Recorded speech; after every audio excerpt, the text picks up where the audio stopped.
Mesdames et messieurs, bonjour. Depuis Kinshasa, vous suivez la chaîne de la paix et de l'unification Pius TV. Bienvenue au magazine Chemin de la paix qui vous est présenté aujourd'hui par Jeannette Kambilangandou. Je reçois pour vous sur ce plateau Monsieur Mike Mankenda que nous allons découvrir ensemble avec vous. Et avec lui, nous parlons aujourd'hui de ce qu'il faut faire pour le retour de la paix en République démocratique du Congo. Vous êtes branchés de partout. Merci de votre connexion. Le temps pour nous de recevoir notre invité. Monsieur Mike, bonjour. Bonjour madame. J'espère que vous êtes à l'aise. Oui, merci. Comme je l'ai dit, nous avons besoin de vous découvrir, savoir qui êtes-vous. Alors, voudriez-vous vous présenter devant nous? Merci beaucoup madame pour la parole m'accordée. Je me nomme monsieur Mike Samuel Mankenda. Je suis directeur général de la chaîne de télévision Pius TV. En même temps, je m'occupe d'une agence de presse sud-coréenne qui est basée en Afrique centrale, dont j'ai la responsabilité en tant que directeur sous-régional. Cette tâche, j'ai la responsabilité aussi des organisations, il y en a plusieurs, des organisations qui sont affiliées à la Fédération pour la paix universelle. Toutes ces organisations créées par le feu révérend Dr San Myang Moon. Je suis coordinateur national, je coordonne. En dehors de ça, je suis marié et père de 5 enfants. Voilà, je suis foncièrement religieux. Voilà, est-ce que vous pouvez nous parler de votre église? De mon église? Oui. Pourquoi vous êtes allé directement sur mon église? Je suis chrétien d'abord, pratiquant. Et puis, dans ma petite enfance, mon père priait dans une église qu'on appelle l'église apostolique. Je pense que ce sont des personnes qu'on identifie avec les têtes chauves comme ça et ils rasent un peu les têtes. J'ai grandi dans cette église-là depuis le Kasaï. Arrivé en 6e des humanités, j'ai opté de rejoindre la capitale pour continuer mes études parce que j'aspirais à devenir médecin. Alors, comme j'avais fait les humanités scientifiques, chimie avec l'option chimie biologie, arrivé ici à Kinshasa, il y avait des troubles des étudiants. L'université de Kinshasa, là où j'aspirais à aller faire la médecine, était fermée.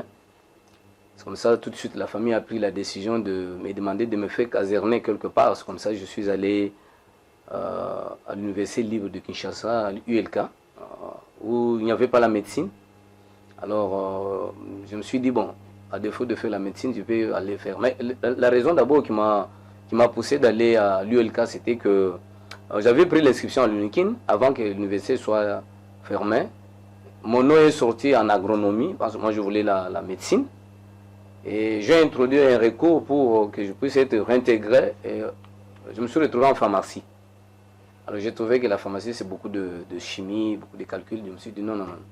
En tout cas, comme ça n'a pas tenu, bon, en attendant, cette décision des troubles, ce qu'on connaissait à l'époque avec le président Mobutu, il y avait beaucoup de tensions, avec des transitions interminables, et puis on a fermé l'université. Bon, j'étais obligé maintenant de me faire gazerner ailleurs. Je suis allé à l'ULK, et là j'ai pris les droits. Bon, d'emblée, je me disais, mais ce sont des filières qui ne correspondaient pas à ce que j'avais fait aux humanités, mais comme on dit toujours, l'appétit vient en mangeant. J'ai fait la plus grande distinction en jeu 1.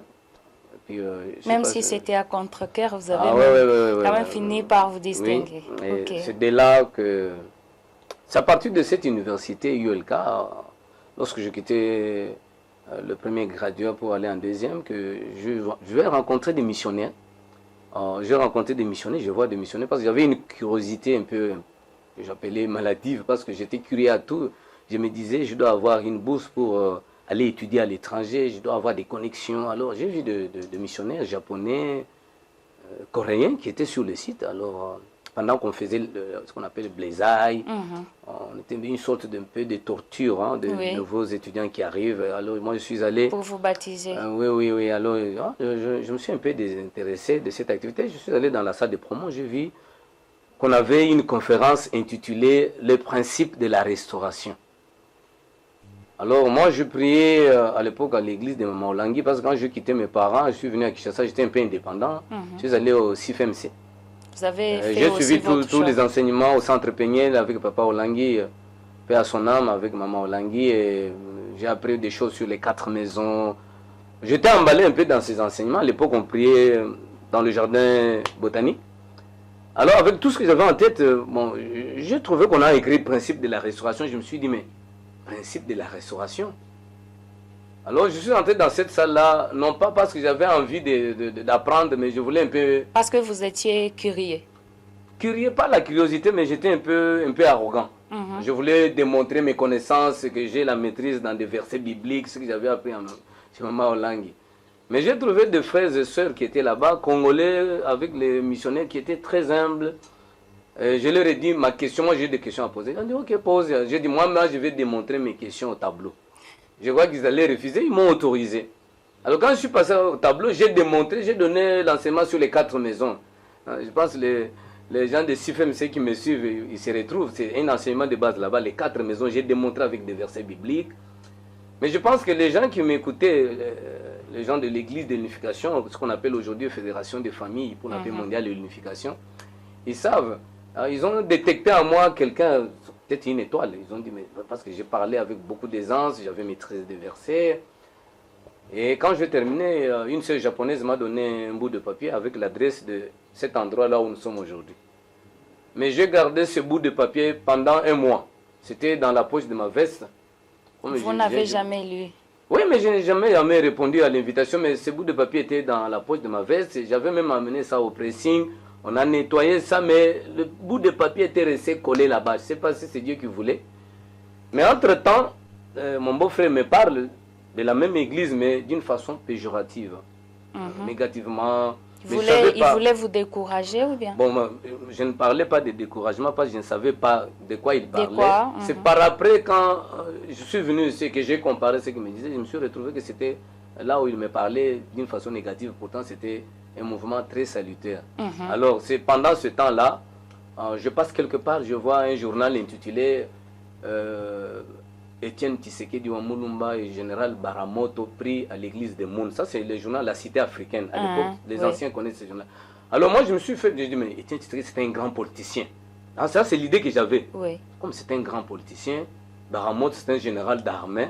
C'est que si on dit que non, il prie à l'église de Moun, c'est que ce sont des magiciens. Bon, ça, c'est l'idée qui m'est passée dans la tête. C'est parce que c'est une grande personnalité, tout ça. C'est l'idée que j'avais, mais une fausse idée. Et à un moment donné, je visite une famille de mes connaissances sur Mauvin de 64. Il y a une église de pasteur Mwanza, je ne sais pas s'il est encore là ou pas. Mon beau-frère dit à sa femme, toi tu as un niveau très bas. Moi, spirituellement, je suis comme ça. Alors sa femme lui dit, mais toi tu bois tout le temps, quelle spiritualité dont tu me parles? Alors il dit, attends, il entre dans la maison, il fait sortir un livre vert. La couverture est verte. Et à l'intérieur, je vois l'idéal de la création, Dieu et la famille. Je ne connaissais pas. Bon, il dit, moi je suis ici, toi. C'est après. Ça veut dire que cette famille-là avait des églises différentes. La femme était ailleurs. La femme priait ailleurs, l'homme aussi. Bon, l'homme ne priait pas formellement, il buvait, c'était un coureur de jupon. Mais bon, il lisait, il travaillait dans une société Air Kassai. Une société d'aviation. Mais c'était la famille. Et moi, j'y allais chaque dimanche, on discutait. Alors, bon, j'avais toutes ces choses-là. Quand vous faites le recoupement, c'est le jour où je suis arrivé ici. Quand on m'a présenté le même livre, et je me suis souvenu. Ah, j'avais déjà vu ça. Alors, de ces contacts de l'université de Kinshasa, de l'ULK plutôt, je voulais dire l'ULK, 1 mois après, j'ai donné mes cours de préceptorat parce que limité à cette époque, il y avait beaucoup de blancs, surtout dans le quartier résidentiel. Alors j'ai enseigné une enfant sur 3e rue, Sydney, ils sont en Europe maintenant. Son papa c'était un Belge, sa maman était congolaise. Je lui donnais le cours à domicile. Alors un jour j'avais eu mon petit salaire, $48. J'étais encore étudiant, tout ça. J'ai remonté le petit boulevard que vous voyez de l'autre côté de l'Imété Indicel. J'ai remonté le petit boulevard de 3e rue. Alors je suis arrivé à la 11e ici. Alors quand j'ai regardé 11e, l'idée m'est venue, ah, on m'avait donné un bout de papier à l'université, il y avait cette avenue ici. Alors je me dis, oh, mais il y avait des blancs. Et ce jour-là, j'avais porté la même veste. Je ne sais pas si c'est une coïncidence heureuse. Oui. Et je me suis dit, ah, mais c'était cette veste. Je mets la main dans la poche. Je trouve que le bout de papier était collé dans la veste, mais la couleur était là encore. J'ai lu, oh, 11e mur. Et j'ai pris ça. J'entre, j'arrive là où il y a les prêtres. Je demande aux gens, ils me découragent. Ils me disent, ah, vous voulez aller là-bas, on va vous donner une femme. Ah, tout de suite comme ça, ah, une femme. Moi, je ne suis pas prêt pour me marier. Mais quand même, j'étais attiré par les missionnaires blancs pour aller en Europe, tout ça. Je fonce, j'arrive ici. Il y a une parcelle à côté de chez nous ici. Je trouve encore les gens en train de jouer aux dames. Je pose la question. Ils me découragent encore, ils me parlent négativement. Alors il y a un garçon qui me dit non, Bamasta, laissez-le. Regarde monsieur, tu vois les drapeaux là-bas. Je tourne, je vois les drapeaux aussi. Là où ça se trouve jusqu'à aujourd'hui. Il dit va là-bas. Pourquoi vous dites ça? Laissez-le. C'est un étudiant, il a été contacté. Ce sont de bons enseignements. C'est vous qui ne voulez pas suivre parce que vous avez des petites copines. Il lâche comme ça. Ça m'a un peu réconforté. Puis je suis venu là-bas. Dès que je me suis pointé ici, l'accueil, ce qui m'a attiré d'abord, c'était l'accueil. À partir de la grille, on a annoncé à la sœur japonaise, Keiko et Kumi. Donc ils étaient deux, mais c'est Kumi qui m'avait contacté, qui m'avait donné le bout de papier. Et j'ai vu la sœur sortir en courant et tomber même. Parce qu'à cette époque, aller capturer un étudiant en droit, parce que je faisais les droits à l'ULK, et venir ici, c'était vraiment quelque chose de bien pour elle. Elle est venue là-bas. Il m'a fait la salutation avec des courbettes. Les orientaux ne saluent pas avec des mains comme ça, comme nous. Donc, c'est-à-dire ils font un signe de respect. Ah, il a fait ça plusieurs fois. Alors moi, j'étais un peu tiqué, mais c'est quoi ça? Et il m'a pris chaleureusement, on m'a placé sous cette période que vous voyez là-bas. Et tout de suite, la personne qui vient à ma première rencontre, c'est qui? C'est l'actuel président régional de la Fédération des familles pour la paix mondiale et l'unification. C'est le révérend Jean-Pierre Kadima qui vient, qui était au fait le coordonnateur qui gérait tous ces étudiants et les enfants qui étaient obtenus par les témoignages et l'évangélisation des sœurs missionnaires. Et c'est lui qui vient me parler, il me reçoit, il m'a posé des questions. Après, il me dit, est-ce que tu es prêt pour suivre un séminaire? Je lui ai dit, bon, le séminaire, c'est où? Mais avec un peu beaucoup d'arrogance, hein, toujours comme étudiant en droit, tout ça. Parce que là, je passais en deuxième graduat. Alors il me dit, je t'amène dans une salle. Il m'amène dans une salle de l'autre côté.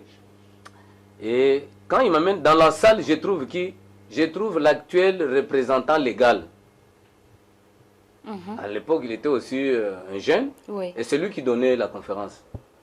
Il avait déjà presque terminé, il est resté la dernière partie. Et puis, je le trouve là-bas. Et il parle. À la fin, il lâche quelque chose. Il dit, le Messie est déjà de retour sur la terre.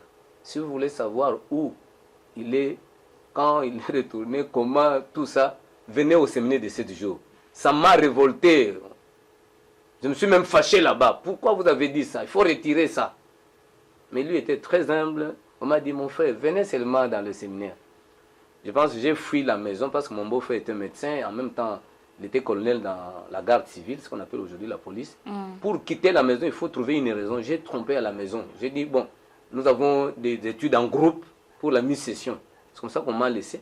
Et je suis venu ici pour apprendre l'enseignement sur le principe du vin. Et j'ai fait 4 jours. Après 4 jours, j'étais devenu une autre personne. Okay. J'ai découvert beaucoup de choses dont je n'aurais pas le temps de vous déballer la quintessence. Mais ça m'a révolutionné. Mais j'avais une base solide avec l'église de mon père. Oui. Et puis, moi-même, ma petite foi, c'était pas quelqu'un qui était dans la vie mondaine, non.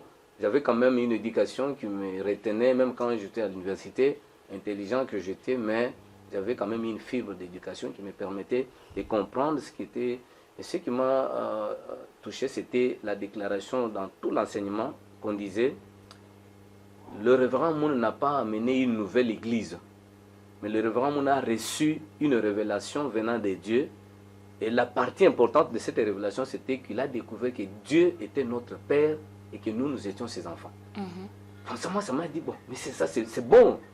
Dieu est notre Père et nous sommes ses enfants. Alors quand vous entrez dans les contenus pour maintenant définir l'appartenance à Dieu en tant que son enfant, tout le monde déclare appartenir à Dieu. Tout le monde dit, je suis l'enfant de Dieu. Mais la paternité, si Dieu veut réclamer ça, c'est lié à une relation profonde. Peut-être pas basée sur l'extérieur, mais peut-être basée sur le sang. Parce que quand on dit cet enfant appartient à telle personne, s'il y a des doutes, on part à l'hôpital et on teste quoi? Le sang pour voir s'il y a des éléments communs. Donc déclarer que Dieu c'est mon Père, oui. Mais Dieu il est comment? On va me faire découvrir que Dieu il est absolu, immuable, éternel. Il se révèle à nous à travers les trois aspects. Le Dieu des cœurs, l'amour, le Dieu des logos, loi, principe, raison, et le Dieu de la créativité. Alors si nous déclarons que nous sommes des enfants de Dieu, est-ce que nous avons aussi ces trois aspects qui révèlent le caractère divin de Dieu? C'est toutes ces questions en tant qu'étudiant en droit qui m'ont poussé maintenant à approfondir et aller très loin. Jusqu'au séminaire de 40 jours. Vous avez dit que vous, voilà vous coordonnez aussi beaucoup d'ONG. Est-ce que vous pouvez nous en citer quelques-unes? Bon, c'est trop tôt d'aller directement dans les ONG. Les ONG, ce ne sont pas des ONG créées par les hommes en quête de financement ou par réflexe de survie. Ce sont des organisations créées comme des instruments de Dieu pour véhiculer une pensée divine. Le révérend Moon dont je fais allusion tout à l'heure n'est pas une personne ordinaire. Nous sommes sur cette terre 7 milliards et demi. Dieu aime tout le monde. Mais Dieu c'est un Dieu de sélection. Parmi les 7,5 milliards de gens, dans son tableau horaire, il peut piquer une personne à qui il transmet sa pensée et il lui donne une mission. Et le révérend Moon fait partie de ces rares, ce que j'appelle les perles rares. Donc, ce sont des personnalités rares dans le monde qui a découvert une vérité extraordinaire qui illustre la relation de l'homme avec Dieu et l'idéal poursuivi et le chemin que nous devons emprunter pour aller vers l'établissement des mondes de paix. Et dans la foulée, le révérend Moon a créé, depuis le 1er mai 1954, l'AICM, l'Association du Saint-Esprit pour l'unification du christianisme mondial, ce qu'on appelle l'Église de l'unification. Ça, c'était le 1er mai 1954. Mais il dit qu'il n'était pas venu pour créer une nouvelle dénomination. Mais c'est parce qu'il a reçu une révélation de Jésus. Et lorsqu'il a voulu présenter cette révélation aux autres églises établies, il a été rejeté. C'est comme ça qu'il va créer le cadre à partir duquel il peut communiquer ce qu'il avait reçu de Jésus. C'est comme ça qu'il crée en 1954 ce qu'on appelle l'Église de l'unification. Et de là, il y a beaucoup d'activités dedans que je ne peux pas vous énumérer, mais les plus fondamentales, ce que les gens connaissent jusqu'à aujourd'hui, que je considère comme une piètre image, c'est l'organisation de mariage en masse. Quand vous posez la question, c'est tout ce qu'ils connaissent du révérend Moon. Pourtant, il y a toute une panoplie d'activités et toute une ribambelle d'organisations totalement vouées à la promotion de la culture de la paix. Et je peux vous en citer quelques-unes parce que vous avez demandé, je suis dans plusieurs organisations. Oui, mais je vous ai raconté ma petite histoire de mon intégration au sein de ce mouvement de paix. Moi, j'appelle ça un mouvement. Parce que ce qui est un mouvement, ça ne reste pas statique, ça bouge en fonction de l'évolution de certaines réalités. Et en entrant, je vais comprendre que le Rwanda a créé plusieurs organisations, entre autres, ce que je viens de vous citer, ce qu'on appelle l'Église, ça c'est comme le noyau, la base. Mais tout autour, le révérend Moon va créer la fédération. 40 ans plus tard, il dit, fini l'Église. Parce que la véritable Église, c'est le cœur de l'homme. Nous allons dans l'église là-bas, on écoute les enseignements, mais le cadre par excellence pour mettre en pratique ces enseignements que nous tirons à l'église, c'est la famille. C'est pourquoi le 1er janvier 1996, le révérend Moon va lancer au Congrès américain la Fédération des familles pour la paix mondiale et l'unification. Même si vous n'appartenez pas forcément à l'église de l'unification, mais autour des objectifs qui sont assignés à la Fédération des familles, même quelqu'un qui prie dans une autre église, mais qui souscrit à ces objectifs-là, entre autres, il y a un objectif primordial là-bas qu'on appelle comment nous pouvons renforcer l'autorité morale de la famille comme leader de la société. Parce qu'aujourd'hui, la crise actuelle à laquelle le monde fait face, ce n'est pas une crise politique, Ça commence donc par la famille, voulez-vous dire? Je vous dis, oui, quand je parle de la famille, mais je retournerai beaucoup plus dans l'individu, parce que vous savez, dans le jardin d'Éden, si nous allons dans le récit biblique, dans le jardin d'Éden, il y avait un couple à qui Dieu avait donné un commandement. Ce couple avait dévié. Le récit biblique retrace la désobéissance. Dieu donne des bénédictions à Adam et Ève.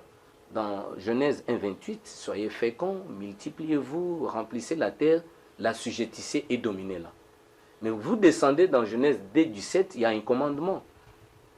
Je vous interdis de manger du fruit de l'arbre de la connaissance du bien et du mal. Mais de tous les autres fruits, mangez. Mais pour ces fruits, ne mangez pas, parce que si vous mangez, vous mourrez à coup sûr.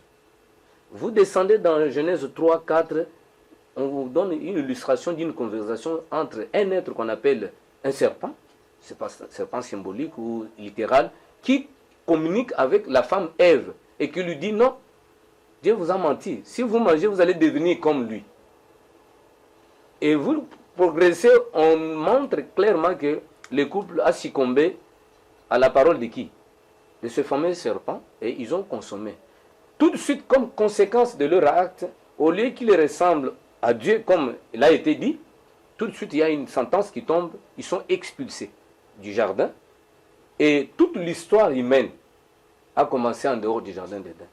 Nulle part vous verrez un mariage célébré entre Adam et Ève bénis par Dieu. La vie a commencé sur base de cette expulsion de ce premier couple qui a commencé l'histoire humaine en dehors du jardin d'Éden.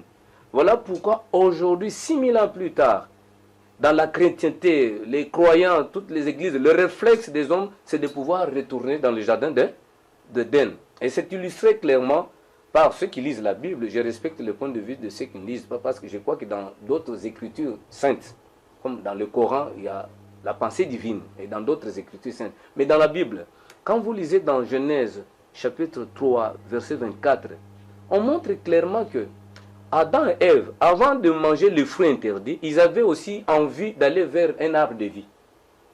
Et lorsqu'ils ont mangé le fruit interdit, Dieu a placé les anges qu'on appelle les chérubins sur le chemin qui mène vers l'arbre de vie. On les a empêchés. Donc ils avaient besoin d'aller, mais on les a empêchés. Et expulsés, ils ont commencé à se multiplier en dehors du jardin d'Éden. Vous lisez dans Proverbe 13, 12, on dit un désir accompli. Quand un désir est accompli, ça donne le bonheur, la joie.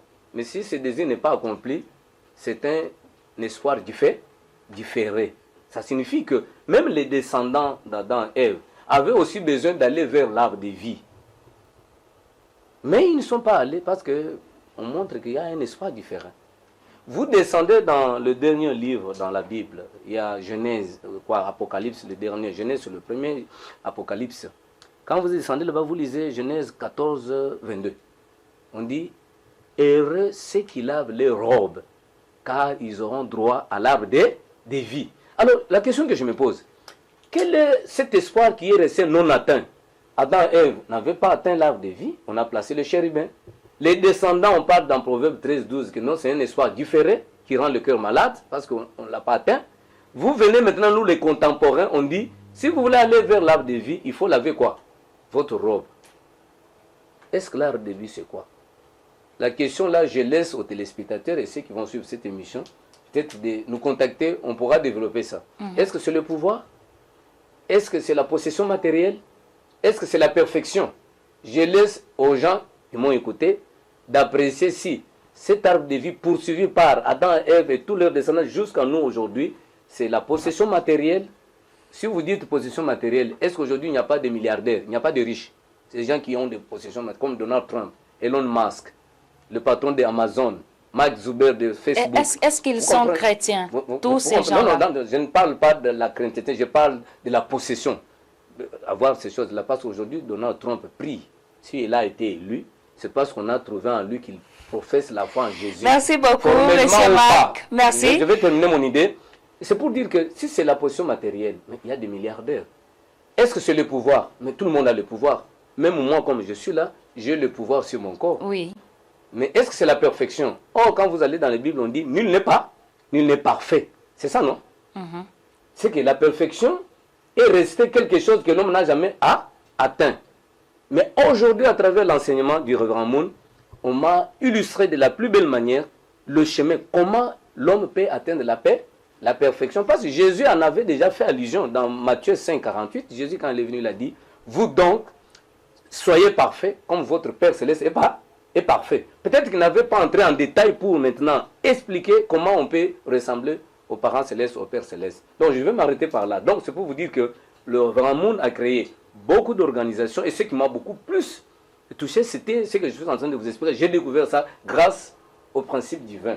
Mais moi, évoluant dans la communauté, quand je suis venu, le réflexe tout de suite, ce n'était pas de connaître tout ce que je vous dis là, c'était d'aller en Europe, d'avoir une femme blanche. C'était ça votre intérêt? Mais comme tout jeune, aujourd'hui on cherche la vie, on voit une connexion, cette église-là, un siège à l'international, je vais partir. Et quand vous êtes arrivé dans la chose, qu'est-ce que vous avez finalement découvert? Et est-ce que vous pouvez nous dire aujourd'hui que vous avez changé votre intérêt en étant dans cette communauté? Mais si je vous dis, j'ai changé, je suis parvenu à aller à l'étranger, non pas dans la manière dont quand même, vous avez atteint l'objectif, en fait. Mais j'ai atteint cet objectif parce que mes intentions ont été nettoyées. Oui. Ma première motivation, je l'ai nettoyée parce que c'était comme un jeune, j'avais 22 ans, j'étais à l'université, je faisais les droits, je voulais avoir des bourses, aller à l'étranger. Mais quand j'ai appris, je veux me rendre compte que non, il y a un homme que Dieu a envoyé sur cette terre qui s'appelle le révérend Dr San Myung Moon, qui a une vision pour établir un monde de paix. Oui. Et il donne le salut. Donc, c'est-à-dire, ce qui m'a captivé, c'était comment je peux être sauvé. Aujourd'hui, j'étais à l'université, très intelligent, il y avait beaucoup de filles autour de moi. Mais on m'a appris que le sida n'a pas un vaccin. Mais comment je pouvais être sauvé de sida parce que si je me livrais à des activités sexuelles non protégées. Mais ce message m'a interdit. Donc, je vais trouver dans le message de principe divin un remède pour le sida. Quand je parle de sida, ce n'est pas ça. Il y a d'autres problèmes, mais le sida, qui n'a pas même un vaccin. Alors je me suis dit, moi, je dois me protéger. J'ai continué et j'ai commencé à donner ma contribution. Je découvre aussi que la communauté cherche aussi. J'étais très talentueux, très intelligent. Et à peine une année, j'ai commencé à être utilisé parce que la communauté a compris que je pouvais aussi non seulement apprendre, mais je pouvais transmettre aussi. Pour influencer aussi d'autres jeunes de ma génération à quitter le mal pour rejoindre le chemin du salut, le chemin de la rédemption. Merci. Voilà comme ça, j'ai commencé à évoluer. Aujourd'hui, il y a plusieurs organisations dans lesquelles j'évolue. Aujourd'hui, comme je vous ai parlé de la Fédération pour la paix universelle, FPU en sigle, une grande organisation, c'est une grosse machine de paix que le Révérend Moon a créée le 12 septembre 2005 à Lincoln Center, aux États-Unis d'Amérique, au fait pour éduquer l'élite. Il y a l'église, bien sûr, tout le monde vient à l'église, mais il y a l'élite, le leader, les premières dames, les chefs d'État en fonction, retirés du pouvoir, les femmes leaders, les chefs traditionnels, les guides religieux, toutes ces personnalités appartenant à des différentes églises.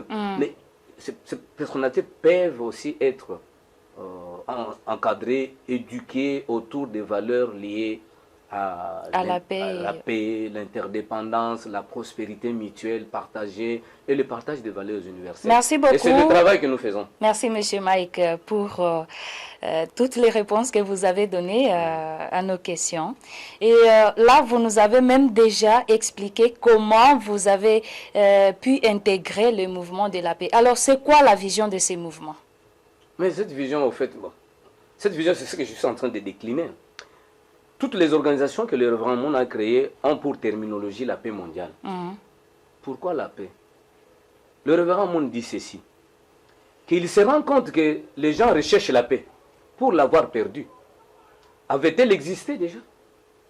Parce que les gens cherchent la paix partout. Vous allez, nous voulons la paix. Et si nous voulons la paix à l'est de la RDC, partout, aux États-Unis, tout ça, on cherche la paix. Mais le Révérend Moon dit, mais les gens sont en train de chercher la paix, mais à des mauvais endroits. Tout le monde aspire à la paix.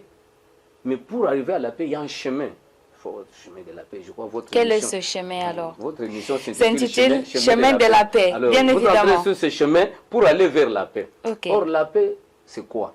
Nous définissons la paix comme étant un principe actif d'équilibre, d'harmonie et de coopération à tous les niveaux.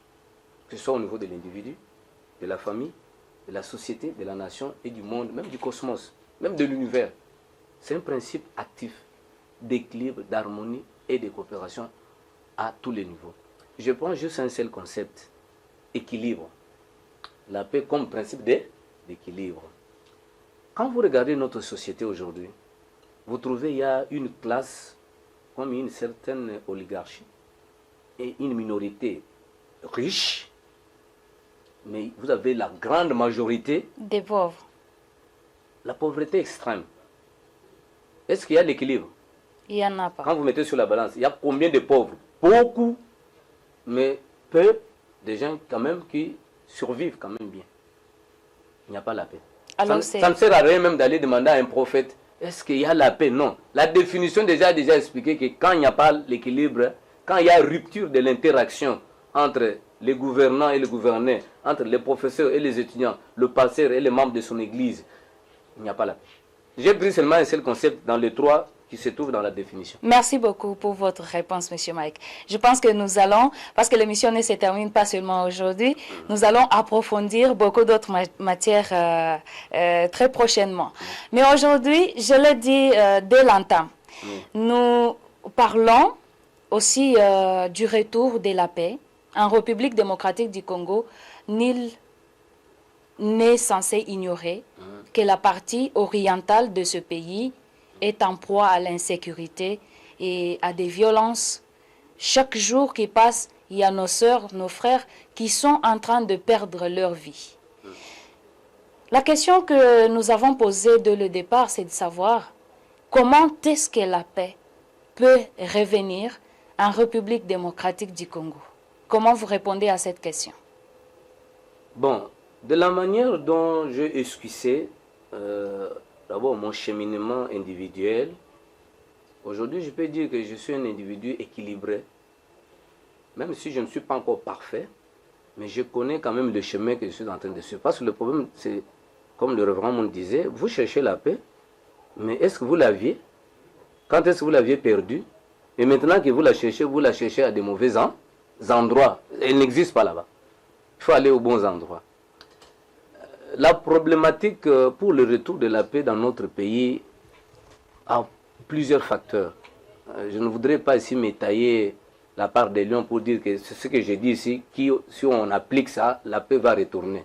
Il y a beaucoup de choses. Mais il y a quelque chose de fondamental autour de laquelle, si nous admettons que Dieu, qui est le centre, la source de cette paix-là, manque dans cette nation, vous ne vivrez jamais en paix.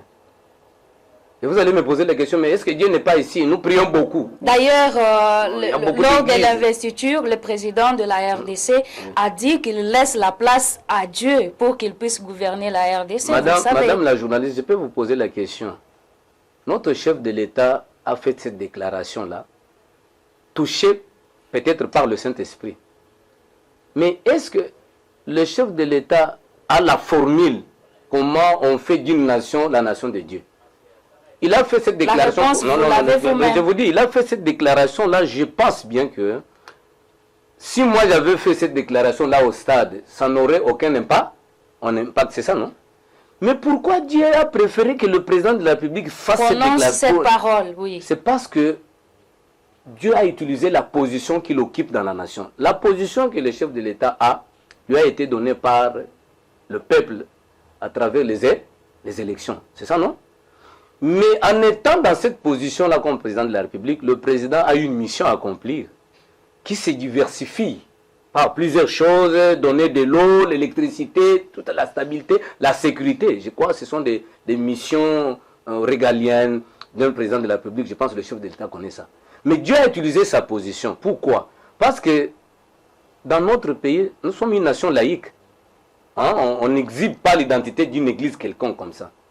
Mais nous avons la chance d'avoir un chef de l'État qui étale au grand jour sa foi et il dit « J'offre cette nation à Dieu ».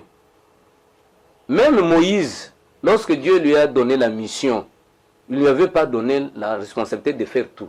Il avait placé aussi la sagesse dans d'autres personnes. Alors, au départ, le fait que le président a parlé à travers le président de la République, oui, parce que Dieu est invisible, en utilisant sa position, parce que c'est le numéro 1 d'entre tous les Congolais, et il a la capacité d'influencer les autres. Alors la Mais question maintenant, est voir celle-ci. oui, le matériel, les outils, comment on façonne une nation pour qu'elle devienne la nation de Dieu. Ma question est celle-ci. De par le fait que le président de la République a offert la nation à Dieu, ne voyez-vous pas que Dieu existe dans cette nation?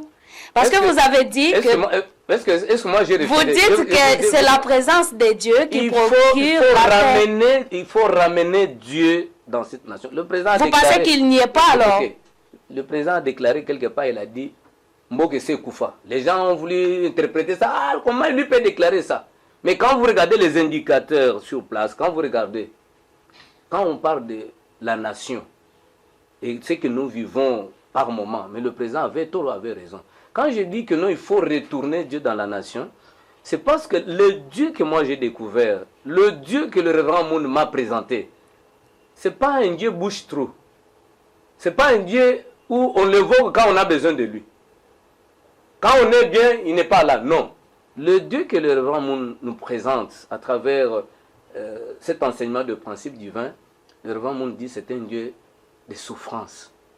Beaucoup de chrétiens en général pensent que Dieu c'est un roi assis sur un trône avec des anges qui sont des trompettes dans la joie, détachés un peu des affaires du monde, en train de recevoir la gloire, les louanges. Mais le révérend Moun a découvert plutôt un Dieu souffrant. Et vous pouvez illustrer ça. Mais la RDC souffre. Laissez-moi terminer ma réflexion. Un parent dans la famille, même si vous avez 9 enfants, et qu'un enfant a la fièvre ou bien fortement malade, est-ce que vous êtes un parent heureux? Non. Non. Ça, si vous allez voir, même si tout le monde est en bonne santé, mais s'il y a un enfant malade, vous allez voir toute l'affection de la famille autour de cet enfant-là, les soucis que cet enfant recouvre la santé. Donc, la situation de Dieu, aujourd'hui, c'est une situation de souffrance.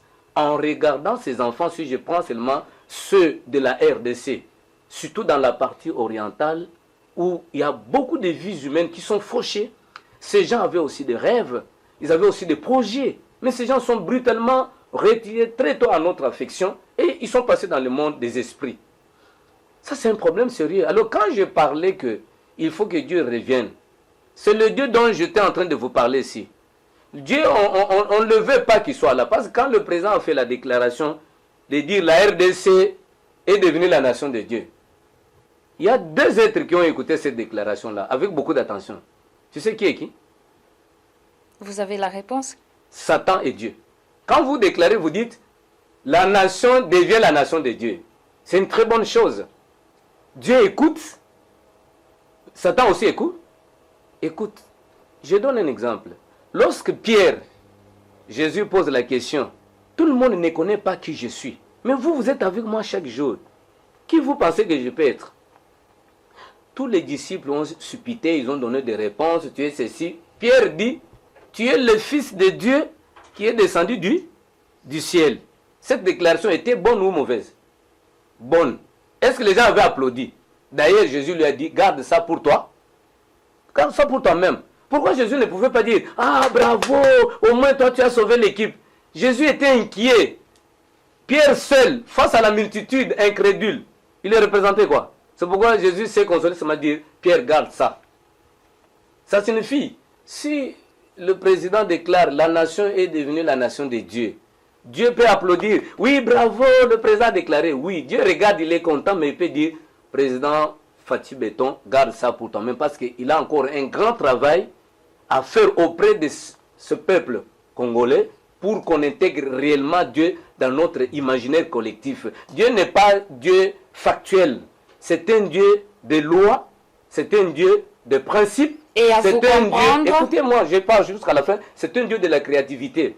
Lorsque vous avez l'absence de principes et de lois, là où on ne respecte pas les lois et les principes, vous ne pouvez pas déclarer que Dieu existe là-bas. Là où il y a le principe, il y a Dieu.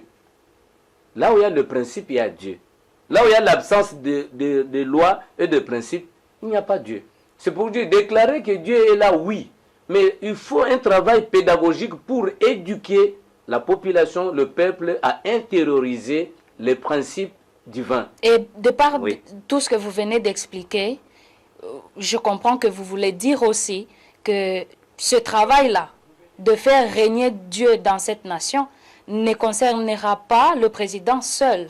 Il faut que tout le monde s'implique. Bien sûr. Et vous avez un mouvement qui prône la paix. Bien sûr. Quel est alors l'apport de ce mouvement par rapport au retour de la paix dans ce pays?